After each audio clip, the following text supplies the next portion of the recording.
So let's keep going. Hopefully that titration worksheet's going okay. If you have any questions, shoot me an email or stay on after class today, and we'll get it settled. Although I do have Gen Chem lab at 2, so it's got to be quick questions. So a multi-component titration example, right? So we have this mixture of two components. We've got potassium carbonate and potassium bicarbonate. And we're titrating both of them at the same time with strong acid, HCl. So we have 2 weak bases, and we're going to titrate that with a strong acid for complete titration. We didn't define the mass of each component in the mixture. Okay. So we've got 2 grams. These are my favorite kind of questions. The ones that, you know, you have to solve a series of equation kind of thing. And so for our titrations, we know that the mass of the moles of the base have to equal the moles of the acid. The moles of the acid are easy enough. We've got 0.025 liters times 1 molar. The moles of the base are a little bit trickier because we've got both potassium carbonate and potassium bicarbonate. And so we need a system of equations. I'm just going to leave this as moles base for now. We're going to jump over here and figure out what this system of equation is. And so the moles of K2CO3 plus the moles of KHCO3, right? That's equal to this moles of base that we need to calculate.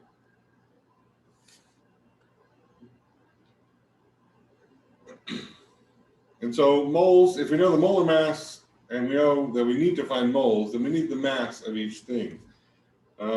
And so the only way for us to do that is if we have 2 variables, right? So the mass of K2CO3, I'm going to make Y.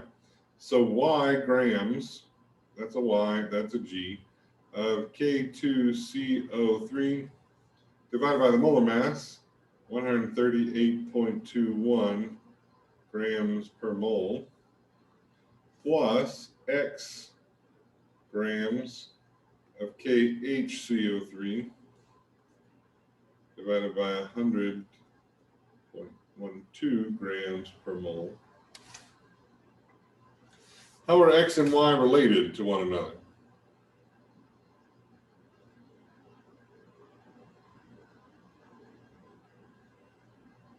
The mass of the carbonate and the mass of the bicarbonate.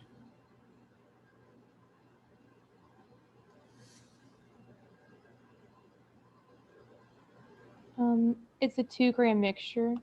That's right. So we know that X and Y have to equal 2. Right? And so system of equations. I'm going to give you just a minute to solve that, or to rearrange that.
So now it's rearranged. We have the moles of base on the left.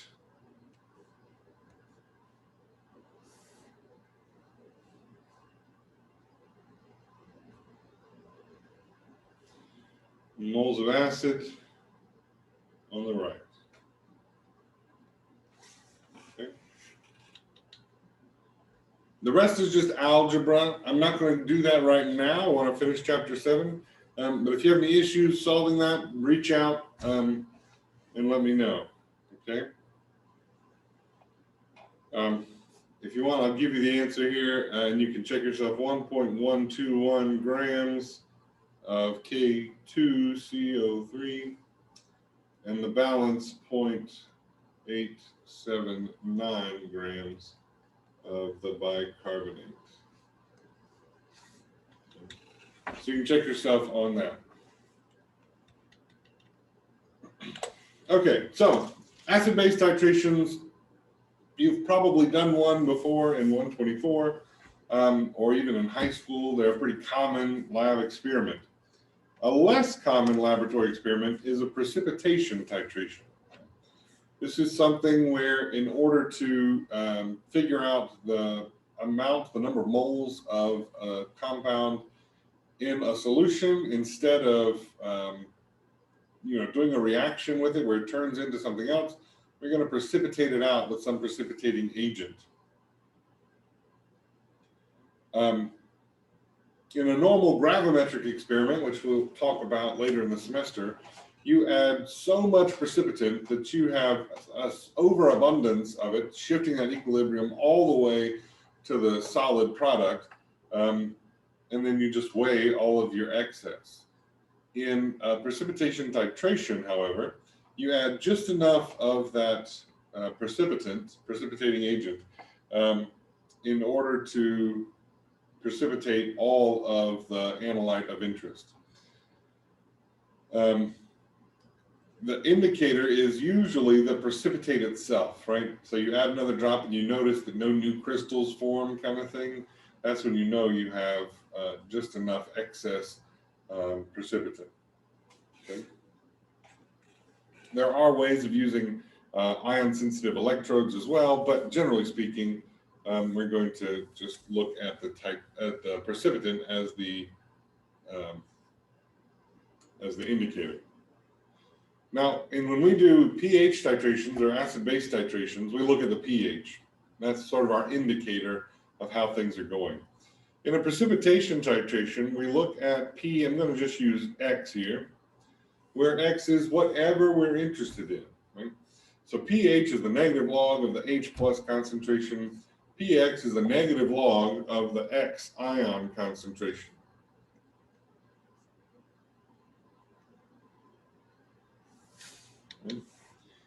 And so anytime you see P, right, you just know that that's negative log. pH, negative log of H plus, POH, negative log of OH minus. PCO2 plus is going to be the negative log of the cobalt 2 plus concentration. Okay. So if we had, for example, a solution that had iodide in it, and we want to titrate that with silver, so we precipitate silver iodide, Ag plus I minus is going to go to AgI. That's our solid. Of course, anytime we have ions, that's aqueous. So let's say that we know the two concentrations. That makes it a little easier for us to do these points along this titration curve. But if we have 0.1 molar iodide and 0.05 molar silver, we're going to figure out sort of the concentration of silver all along the way.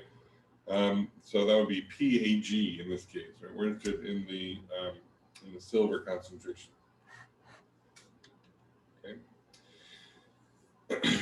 So if we go before the equivalence point, so just like we had our 3 data points, the reason I'm not drawing a curve here is because the concentration of silver with volume isn't always a nice line. We talk more about that later in the semester. Again, remember this chapter 6 and 7 are broad overviews of equilibrium.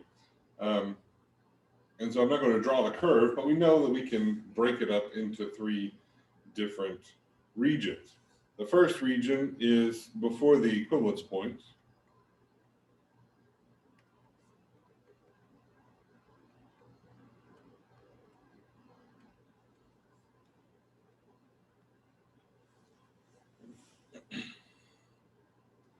And so, let's see.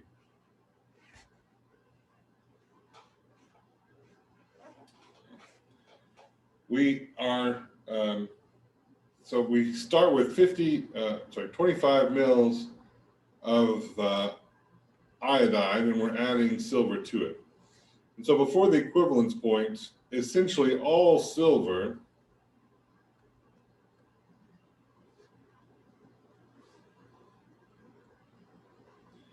has precipitated.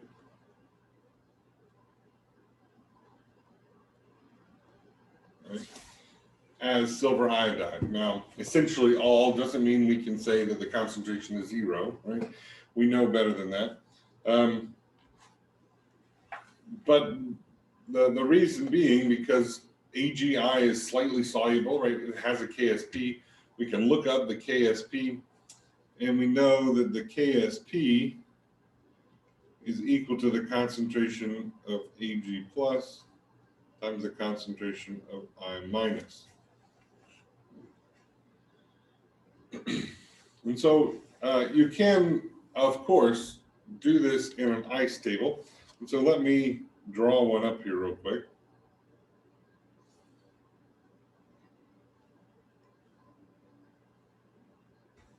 So remember solubility. So even though this is the direction of our reaction, this is not KSP, right? KSP is always going from the solid to the ions.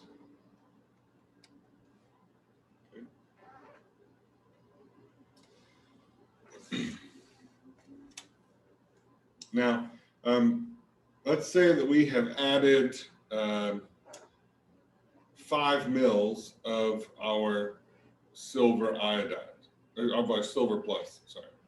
5 mils is, of course, before the equivalence point. So let's say 5 mils of silver plus. Should be a bracket. All right, so again, we don't care about this guy here. We start with no silver.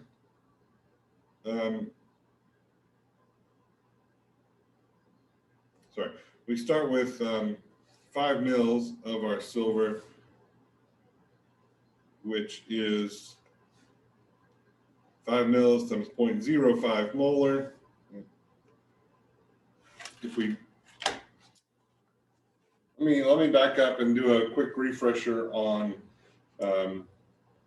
ice tables. There are lots of ways to do ice tables. You can do it in moles. You can do it in concentration. Sometimes it's easier to do it in number of moles because you don't have to take into account the fact that you're diluting things, right? Concentration changes as volume increases. And so if you do it in number of moles, then you can sort of bypass that. A lot of times it's also easy to do it not in moles, but in millimoles, right? Millimoles are helpful things because you get a millimole when you multiply milliliter times molarity, right? You end up with millimoles. And so if we do that, 0.05 times 5, we end up with 0.25 millimoles. And so I'm just going to put over here in parentheses that we're talking about millimoles. And since we start with 25 mils of a 0.1 molar solution of iodide, we start with 2.5 millimoles of iodide. Again, we don't care so much about our solid. This is going to be, this is our change is that we're going to react away all of our silver. And we end up here at this intermediate state, I, 2.25. So that's the first assumption, that we have reacted all that silver away. But then some of that silver is going to come back out, right? It's going to reach that equilibrium.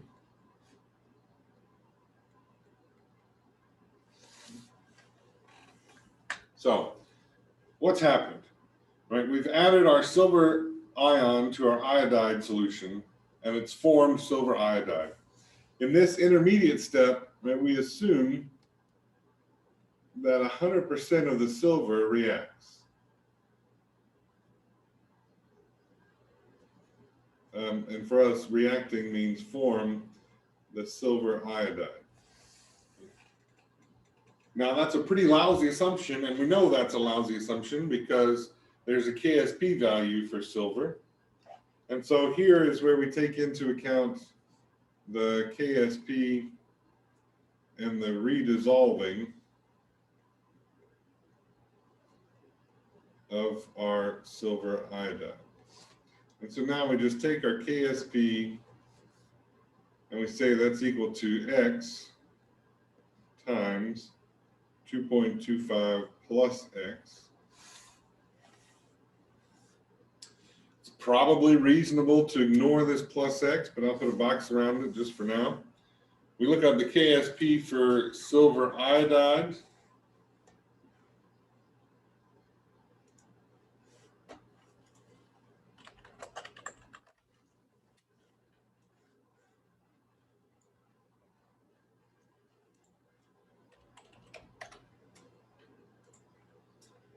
And it is 8.5 times 10 to the negative 17.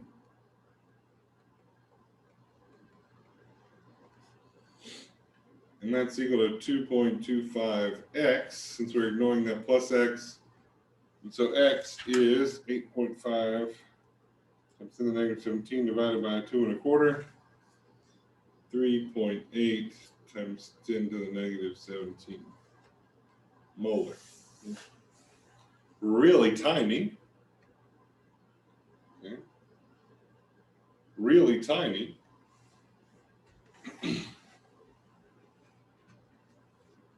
And so our PAG is equal to the negative log of 3.8 times 10 to the negative 17.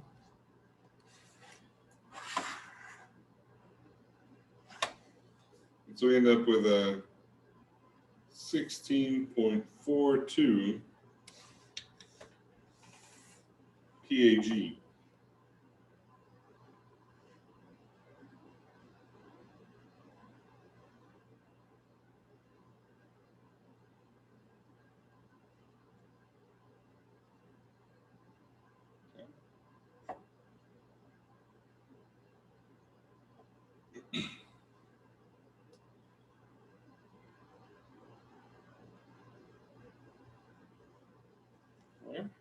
So that's before the equivalence point. And of course, that fraction is going to get larger as we get nearer and nearer to the equivalence point. And then 2 is at the equivalence point.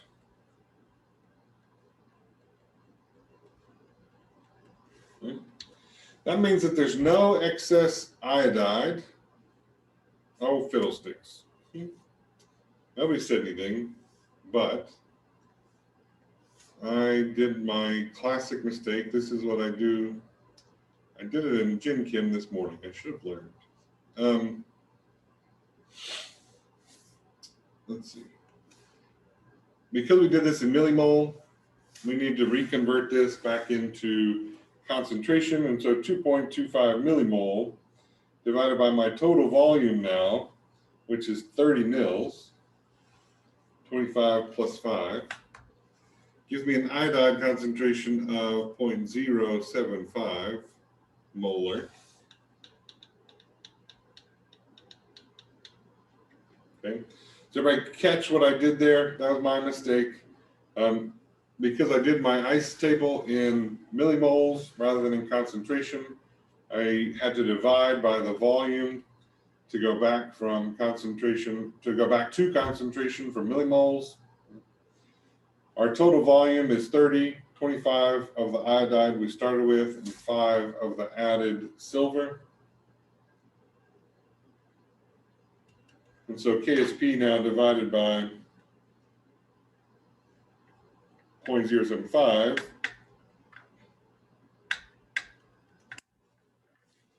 is 1.13 times 10 to the negative 15 molar. So that changes things a little bit.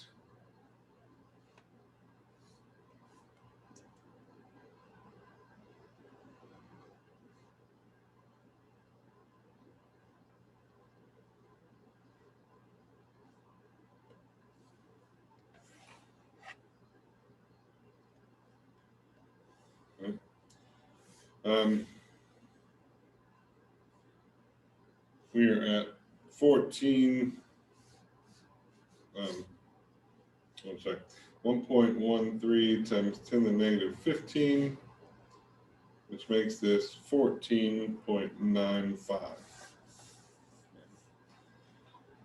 14.95. So, that's the PAG at 5 mils of titrant added. Okay.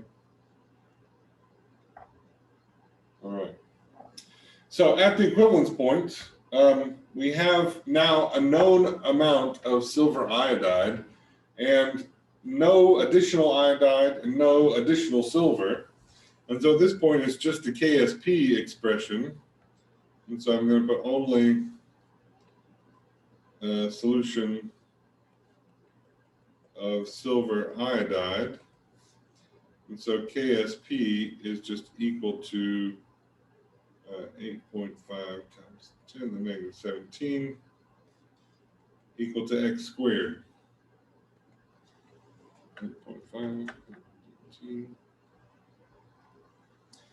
And so our x, which is our silver concentration, 9.22 times 10 to the negative 9 molar, which gives us a PAG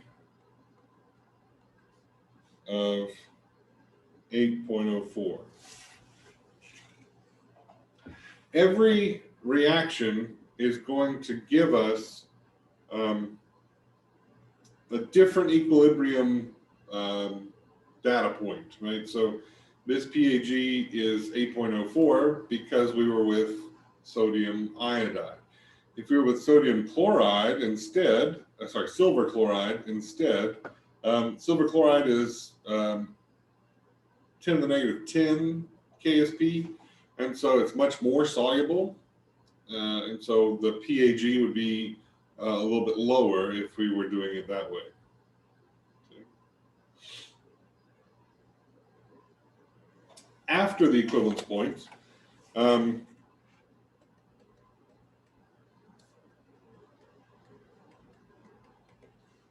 right, then you just have excess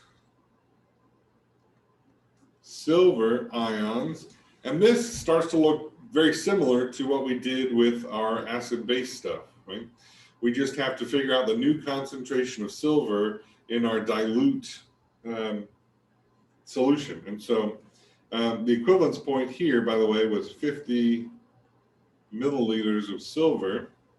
Let me go back and show you. The iodide was twice as concentrated as the silver. And so if we have 25 milliliters of iodide, we need twice as much of the silver. So 50 mils of silver.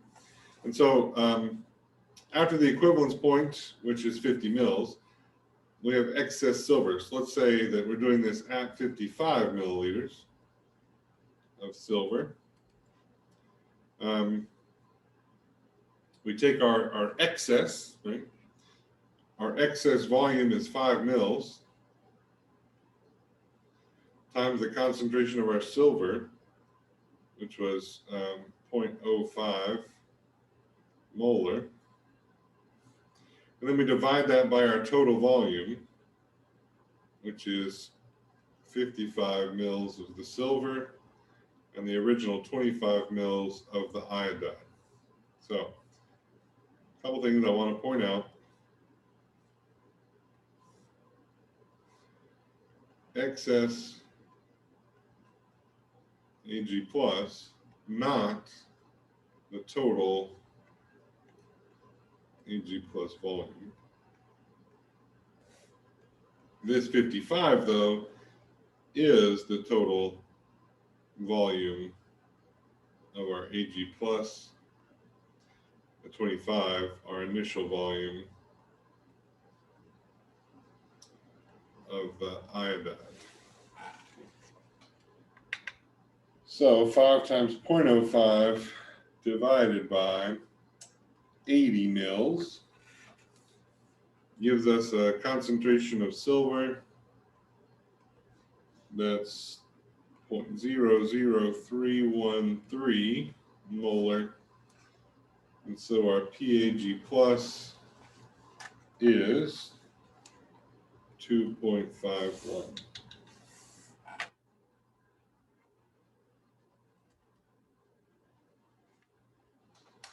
Okay.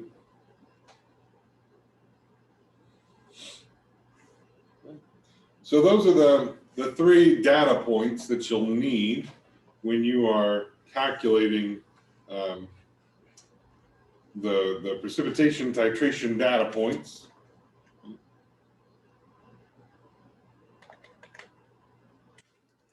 The first one where it's still in sort of it reacts away and then redissolves. You have that ICE table. I don't have a good name for it. It sounds like it should be a record scratch kind of thing. But you have that intermediate point at which all of the silver reacts with the iodide, and then you calculate the equilibrium from there. So you have that step as your pre-equivalence point. At the equivalence point, it's just like a solution of a semi-soluble salt. So it's just a KSP calculation. And then after the equivalence point, it's just a dilution problem similar to what we had for acid and base stuff. Okay. Any questions about that?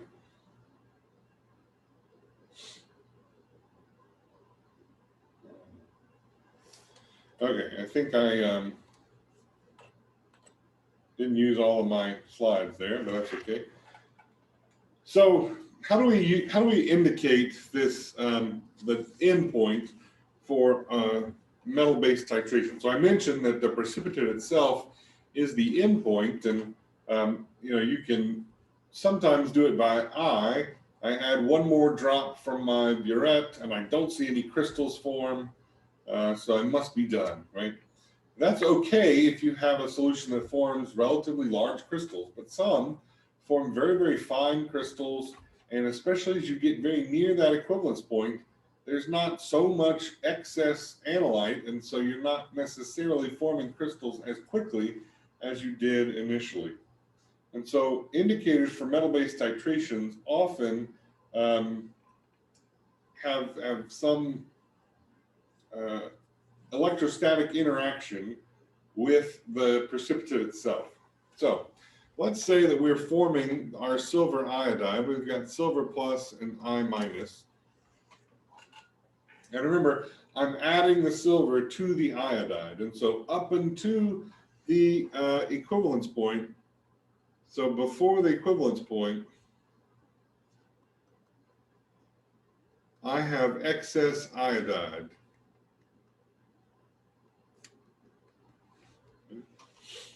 And so I'm just going to use some circles here to represent my ion. So silver is going to be filled in, iodide not going to be filled in.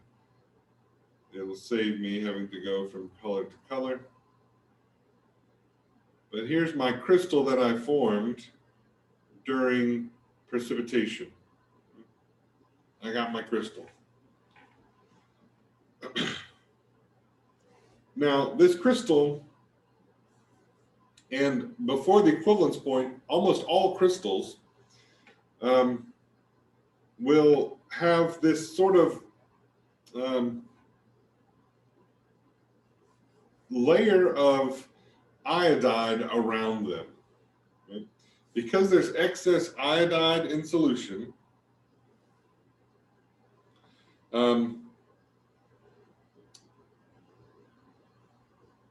you've got some iodide ions that sort of hang on here, because what's excess in solution is iodide, right? Iodide it really wants to be part of that crystal, but it can't be part of that crystal until there's another silver atom, a silver ion for it to cling to, right? And so before the equivalence point, all that excess iodide sort of hangs out around these crystals. Right? After the equivalence point, right, you've got excess Ag. You've got excess silver. And so I'm going to draw a very similar crystal here.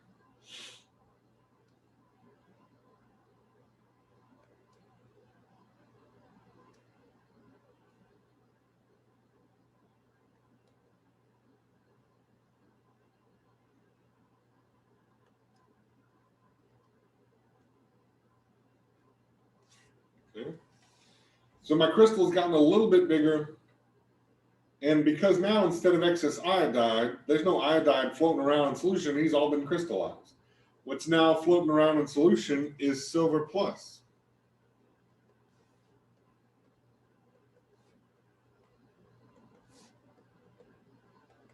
Okay. So we're just a tiny bit past the equivalence point. We have just a tiny bit excess of this silver plus. And so what happens is we add in an indicator that's negatively charged. And so if I have I'm just going to use the symbol a Z here for my indicator.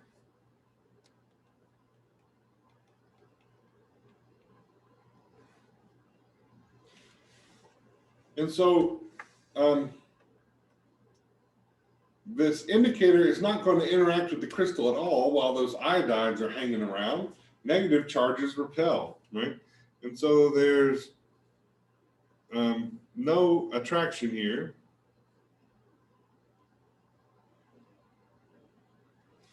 And so there's no complex formed between the indicator and the crystal.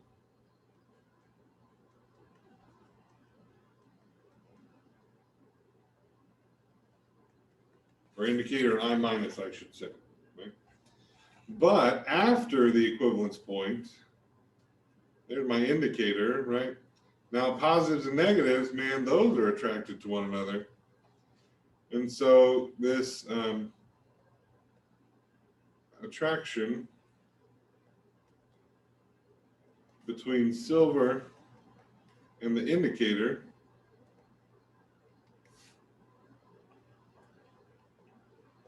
lead to complex formation,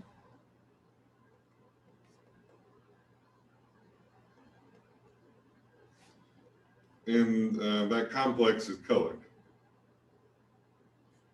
So you see a color change. When I say complex formation, I don't mean it's a really hard formation to make, right? I mean that we formed a chemical complex. It's not a true bonding situation. It's just we have sort of formed this thing that sticks together because of plus and minus charges. Maybe there's a hydrogen bond in there, not in this case, but maybe there's a hydrogen bond in there when we talk about complex formation. And so complexes are what we talk about when we talk about ions hanging out with one another. Almost a lot of times it's between metal ions and organic ligands, we call them. If you've had inorganic, you know what we're talking about. And so you only see this color change when there's excess silver plus after the experiment. Of course, if you were interested in the iodide, then you would choose a positively charged indicator that would give you a color once there was excess iodide. Okay, that's what we're going to call it quits for chapter 7 and for today. So this is the end of exam 1 material, right here. We're going to, again, it's going to cover 0 through 4, 6, 7, and 9.